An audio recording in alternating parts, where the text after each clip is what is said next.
Salut tout le monde, bienvenue dans cette nouvelle vidéo. On est super content de vous la faire parce qu'actuellement on est à Angkor, donc l'emblème même du Cambodge. Donc Angkor qu'on nomme trop souvent temple d'Angkor, mais il faut savoir que c'est bien plus que ça, puisqu'à la base c'est surtout un site archéologique qui couvre plus de 400 km². Donc c'est situé à environ 7 km au nord de Siem Reap et il compte au total 91 temples au sein du site. Donc forcément le principal et le plus grand c'est Angkor Wat, donc le temple d'Angkor. Et vous verrez qu'il y a énormément de temples qui valent aussi le détour avec chacun leur petite particularité, dont je vais vous en citer un tout de suite qui est Tam Prom. C'est tout simplement celui dans lequel a été tourné le film Tomb Raider qui l'a rendu vraiment célèbre, et avec cette nature qui a repris en fait ses droits sur la construction humaine. Petit détail également, c'est que c'est une vidéo qui va être un petit peu différente des autres dans le sens où il va y avoir très peu de face cam et beaucoup plus de voix off. La raison, c'est que dans la plupart des temples du site archéologique d'Angkor, les micros sont interdits pendant les visites. Dans tous les cas, c'est pas plus mal pour vous, ça vous permettra d'avoir plus de plans de paysages et de la visite et un peu moins nos têtes. Voilà.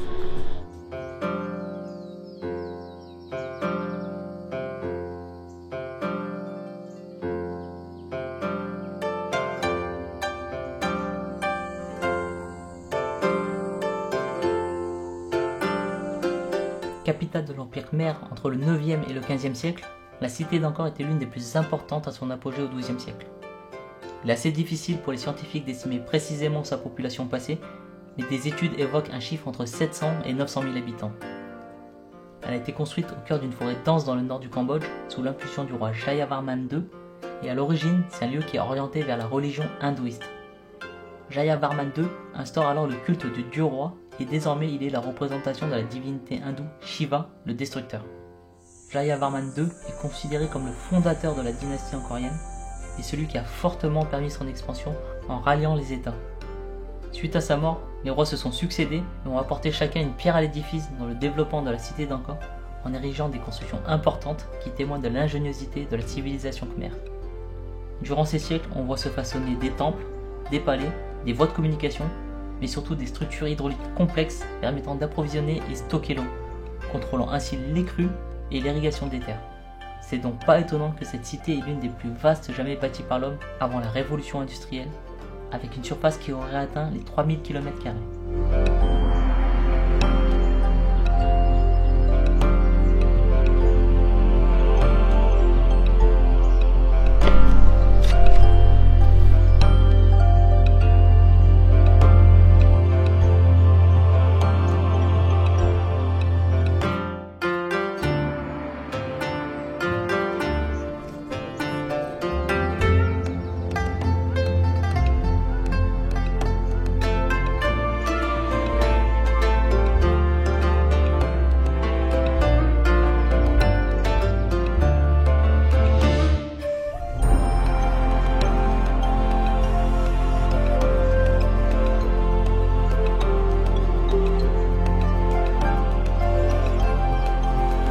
Durant les siècles angkoriens, chaque roi qui arrivait au pouvoir faisait construire ses propres temples.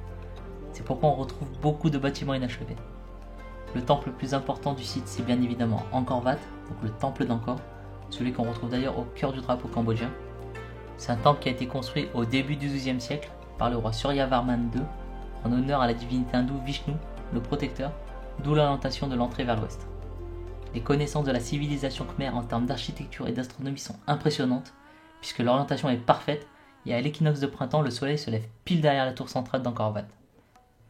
C'est aussi un temple qui est l'exemple parfait des temples montagnes. C'est une architecture hindouiste avec des structures pyramidales qui s'élèvent dans le ciel, qui représentent le mont Meru. Le mont Meru qui est considéré par les hindous comme la demeure de la Trimurti, donc les dieux Brahma, Vishnu et Shiva. On retrouve également dans ce temple une forte influence de la religion bouddhiste qui a été apportée à la fin du XIIe siècle par le roi Jayavarman VII.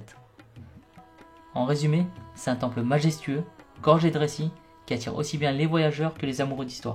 Alors faut vraiment pas s'attendre à être seul.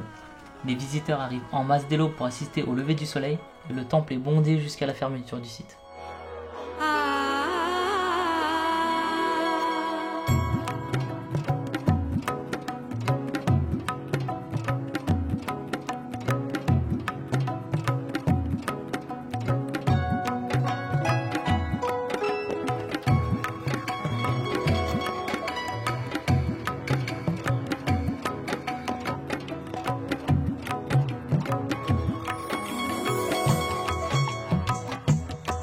Je vais maintenant vous parler de notre petit coup de cœur, le temple de Taprom.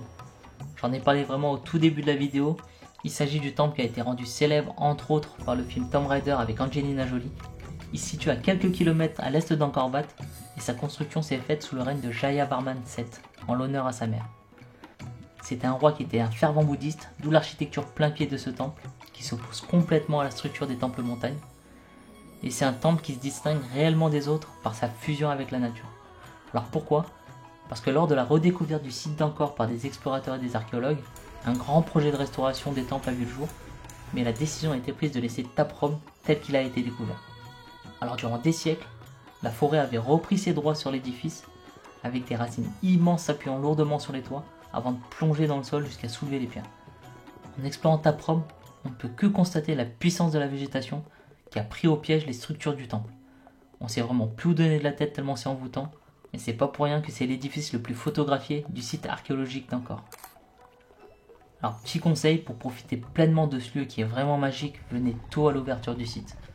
La plupart des visiteurs assistant au lever du soleil à Angkor Wat, vous serez presque seul, et pour l'avoir fait à deux moments différents de la journée, on peut vous assurer que l'atmosphère à l'aube est ensorcelante.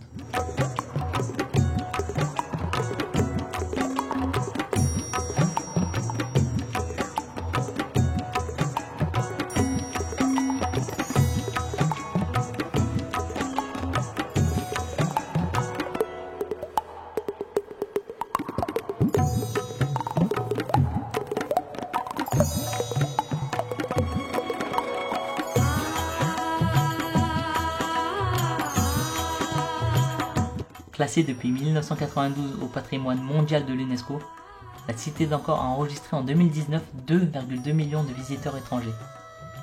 Et même si le nombre de voyageurs est fortement inférieur depuis la pandémie, il est amené à vite remonter.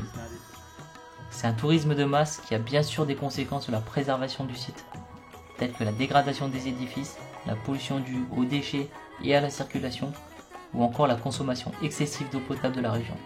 De l'autre côté, le tourisme, c'est vraiment un pilier de l'économie cambodgienne et ça fournit du travail à une part importante de la population. C'est pourquoi, depuis bientôt 30 ans, le CIC, Comité international de coordination, et l'autorité nationale Apsara encadrent des missions de sauvegarde et de restauration du site.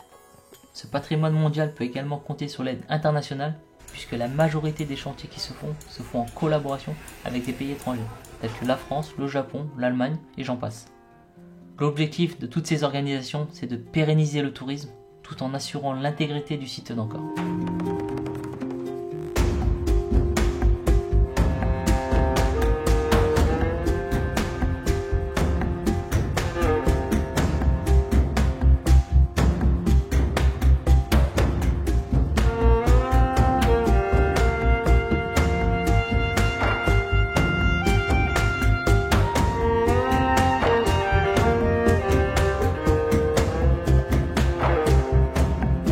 Avant de vous quitter, je passe du coq à l'âne, mais il était important pour nous de vous parler d'un restaurant très spécial pour votre séjour à Siem Reap. Donc là on sort tout juste d'un bon repas dans un restaurant, on va dire semi-gastronomique de Siem Reap. C'est pas n'importe quel restaurant gastronomique, puisque en fait c'est un programme qui a été créé en 2002 par une ONG française qui a pour but de lutter contre la pauvreté et le trafic humain en proposant une formation au métier de la restauration. C'est chaque année 150 étudiants qui sont formés au métier de la restauration. Et en 18 ans, 1600 élèves qui ont pu trouver un travail à l'issue de ce programme. Donc on sort du restaurant et on peut vous dire vraiment que les menus qui sont proposés sont vraiment un régal. Et en plus c'est très abordable. Et au final on s'en est sorti pour 35 $ pour deux. Donc c'est vraiment dérisoire quand on voit la qualité des produits et des préparations qui sont faites dans ce restaurant. Donc vraiment allez-y sans aucun doute. Et en plus, comme vous vous en doutez, les recettes sont exclusivement reversées au bon fonctionnement de cette école. Donc en plus de profiter d'un super repas, vous allez vraiment participer, contribuer à la poursuite de ce programme qui est juste extraordinaire pour les jeunes d'ici.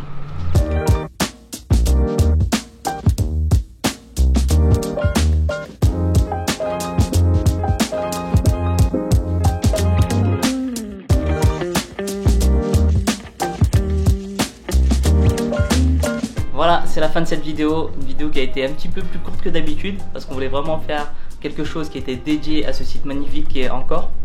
En tout cas, si vous avez aimé, n'hésitez pas à lâcher un petit like et puis dites-nous en commentaire si vous aussi ça vous a donné envie de découvrir ce site vraiment iconique du Cambodge. Pour nous, ça signe aussi la fin de notre voyage ici au Cambodge puisque désormais on se rend au Laos. On vous fera une petite vidéo bilan, on va dire, pour vous dire ce qu'on a vraiment aimé et ce qu'on a un peu moins aimé dans ce pays. Donc d'ici là, portez-vous bien et restez connectés. Ciao, ciao.